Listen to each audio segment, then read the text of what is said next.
मित्रांनो, कधी तुमच्यासोबत असं घडलंय का की तुम्ही रस्त्याने चालत आहात आणि अचानक तुमची नजर रस्त्यावर पडलेल्या एका नाण्यावर किंवा नोटेवर पडली आहे. तुम्ही एका क्षणी थबकता, विचार करता, हे उचलू की नको. हा केवळ एक योगायोग आहे की यामागे काहीतरी रहस्य लपलं आहे? आज आपण याच रहस्यावर पडदा हटवणार आहोत. रस्त्यात पैसे मिळणे ही केवळ एक साधी घटना नाही, तर तो विश्वाचा एक शक्तिशाली संदेश आहे. एक असा संकेत जो 99% लोक समजू शकत नाही आणि त्याकडे दुर्लक्ष करतात. हा संकेत तुमच्या भविष्याशी, तुमच्या पितरांशी, पूर्वजांशी आणि स्वतः माता लक्ष्मीशी जोडलेला असू शकतो. म्हणून शेवटपर्यंत आमच्या सोबत राहा, कारण आज तुम्ही जे काही जाणून घेणार आहात ते कदाचित तुमचे जीवन पाहण्याची दृष्टीच बदलून टाकेल. अनेकदा जेव्हा आपल्याला रस्त्यात पैसे मिळतात तेव्हा आपण त्याला आपले नशीब मानून आनंदी होतो, पण हिंदू धर्म आणि ज्योतिष्य शास्त्रानुसार ज्याचा अर्थ खूप खोल आहे. हे केवळ कागदाचा तुकडा किंवा धातूचे नाणे नाही, तर हे ऊर्जेचे एक स्वरूप आहे. पैसा ही देवी लक्ष्मीचे प्रतीक आहे आणि जेव्हा ती तुम्हाला या रूपात मिळते तेव्हा याचा अर्थ असा होतो की तुमच्यावर दैवी कृपेचा वर्षाव होत आहे. श्री स्वामी समर्थांचा आशीर्वाद. श्री स्वामी समर्थ म्हणतात, भिवू नकोस, मी तुझ्या पाठीशी आहे. रस्त्यात पैसे मिळणे हा एक इशारा आहे की तुमच्या आयुष्यात धन आणि समृद्धीचे आगमन होणार आहे.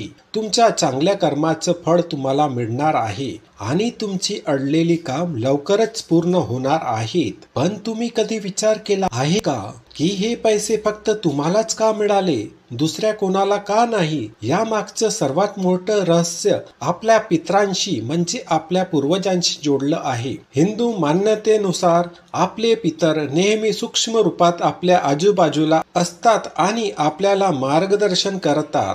जेव्हा ते आपल्यावर प्रसन्न असतात आणि आपल्याला कोणताही शुभ संदेश देऊ इच्छितात तेव्हा ते अशा प्रकारचे संकेत पाठवतात. रस्त्यात मिळालेले पैसे या गोष्टीचे प्रतीक असू शकतात की तुमचे पितर तुमच्यावर प्रसन्न आहेत, त्यांचा आशीर्वाद तुमच्या सोबत आहे. ते तुम्हाला सांगू इच्छितात की तू योग्य मार्गावर आहेस, पुढे वाटचाल करत राहा, आम्ही तुझ्या सोबत आहोत. हे एक आश्वासन आहे की तुम्ही एकटे नाही आहात. तुमच्या पूर्वजांची दिव्य शक्ती तुमचे रक्षण करत आहे. त्यामुळे असं धन मिळालं तर ते उचलून नेहमी आदराने ठेवावं. आता प्रश्न उभा राहतो की या पैशाचं काय करायचं? शास्त्र सांगतं की रस्त्यात मिळालेलं धन कधीही पूर्णपणे स्वतःवर खर्च करू नये. हा एक दैवी आशीर्वाद आहे आणि त्याला आदर देणं अत्यंत आवश्यक आहे. हा पैसा तुम्ही कोणत्याही मंदिराच्या दानपेटीत टाकू शकता, एखाद्या गरजू व्यक्तीला भोजन देऊ शकता किंवा आई लक्ष्मीचा आशीर्वाद म्हणून आपल्या तिजोरीत किंवा पूजास्थानी ठेवू शकता.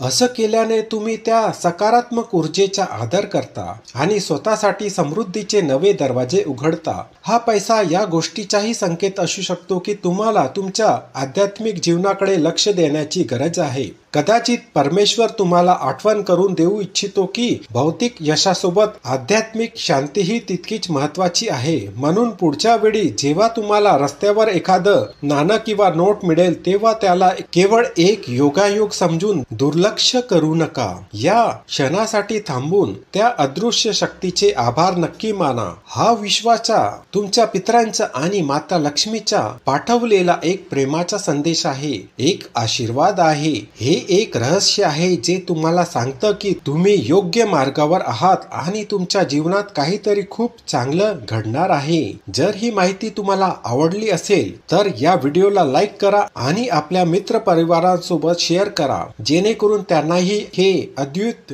रहस्य कळू शकेल. आणि आमच्या श्री स्वामी समर्थ जय महाराज या चॅनेलला सबस्क्राईब करायला विसरू नका. पुन्हा भेटूया नवीन व्हिडिओमध्ये. तोपर्यंत श्री स्वामी समर्थ.